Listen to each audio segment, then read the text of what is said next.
Hai guys, Assalamualaikum. Saya Syamim. Hari ni saya nak share pasal something yang related to oil and gas. So it is about PFLNG 1. So before that, saya buat video hari ni untuk review pasal this one video yang menceritakan pasal PFLNG 1 yang kau boleh check dekat YouTube. Yang saya put kat sini lah dia punya video. And video ni recorded by Majalah 3. Okay. So what is PFLNG 1? PF facility terapung pertama di dunia yang digunakan untuk menyimpan cecair gas asli. Okay, so platform ni ialah hak milik Petronas. So video ni menceritakan tentang struggles and challenges yang dihadapi oleh pihak engineer untuk membina platform ni. Okay. So tujuan platform ni dibina untuk digunakan untuk extract gas yang dekat kawasan terpencil. Untuk jadikan gas asli ni selamat digunakan, dia perlu disejukkan kepada negatif 162 degree Celsius, iaitu menukarkan gas asli kepada cecair. Jadi cecair gas asli iaitu LNG. So sekarang ni platform ni dia nak buat sama macam darat. Tetapi beza dia, sekarang ni platform ni dekat atas laut, so dalam kapal. So the concept is the same, which is dia nak tukarkan gas tu pada cecair and dia nak simpan dalam kapal. So that's why it is a challenging. This platform dia reka bentuk selama 1 dekad, which is 10 tahun untuk reka bentuk sahaja.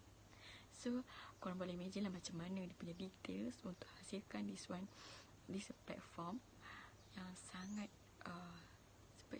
yang selamat untuk digunakan untuk simpan semua gas tu.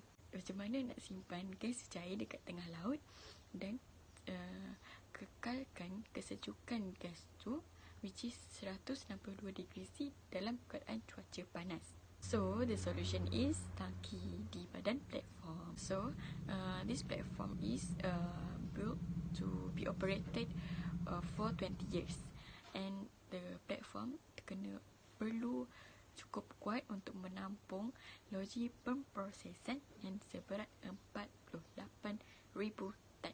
Lepas badan tu siap dibina, mereka perlu bina tangki yang akan menyimpan cecair gas asli ni, which is tangki yang bersuhu 163 degree Celsius, ketinggian 27 meter, dan dia boleh menyimpan 22,000 kubik cecair. Saiz tangki ni bersamaan dengan 9 kolam renang bersaiz Olimpik. So korang sendiri boleh bayangkan macam mana besar saiz dia untuk simpan cecair gas asli ni.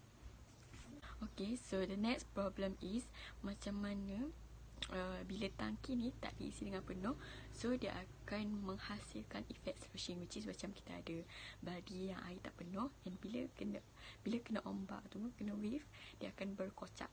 So this effect akan membahayakan, which is boleh leak bocoran. Ini disebabkan oleh dinding yang memisahkan tangki dengan badan platform tu hanya setebal 1 mm. So that's why sangat berisiko untuk liquid ni boleh terkeluar dan boleh menjejaskan struktur lain. Okay, so bila liquid ni akan kena badan platform, everything will collapse, which is first the platform dulu, and then the logi pemprosesan akan collapse, so akan jatuh. So pihak engineer decided to build 2 barisan 4 tangki sebaris untuk mengurangkan sloshing effect tadi.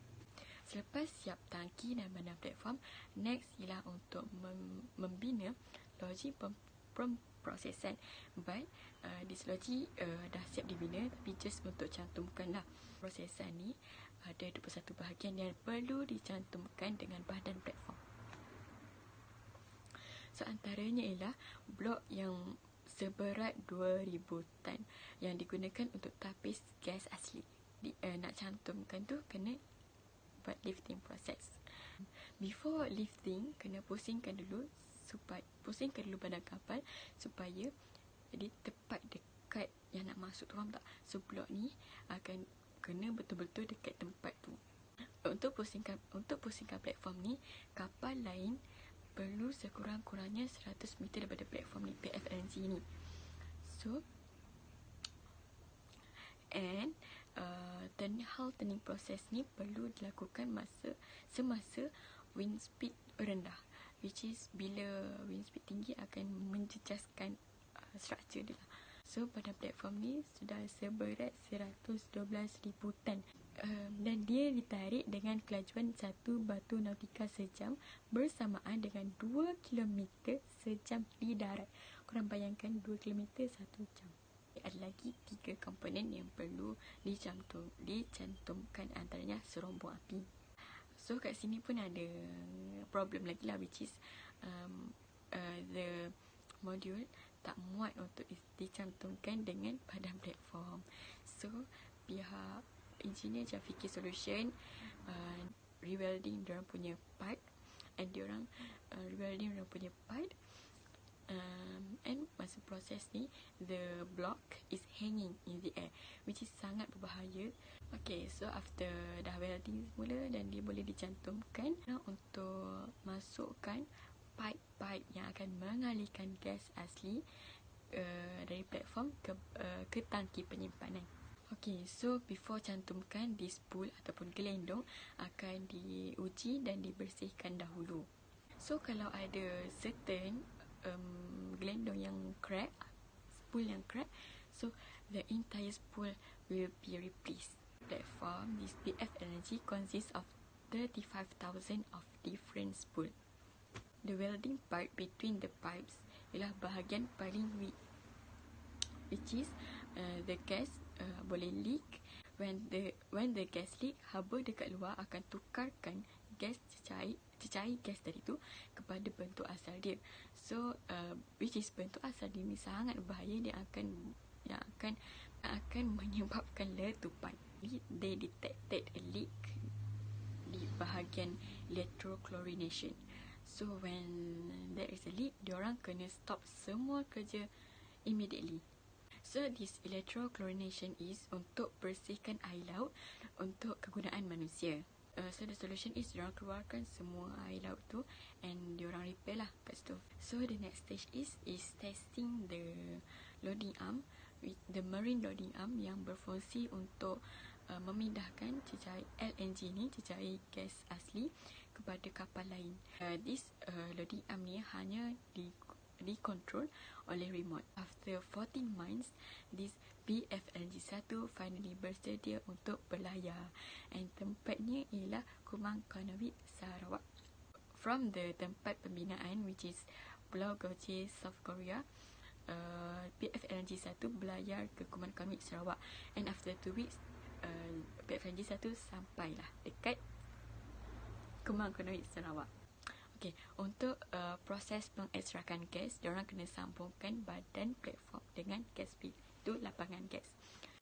Diver perlu menyambungkan hos panjang dengan pipeline yang ada dekat dasar laut. So diver perlu menyelam sedalam 80 meter paras laut. So hos ni terletak dekat bot penyelam, disambungkan dengan bot penyelam tu tau.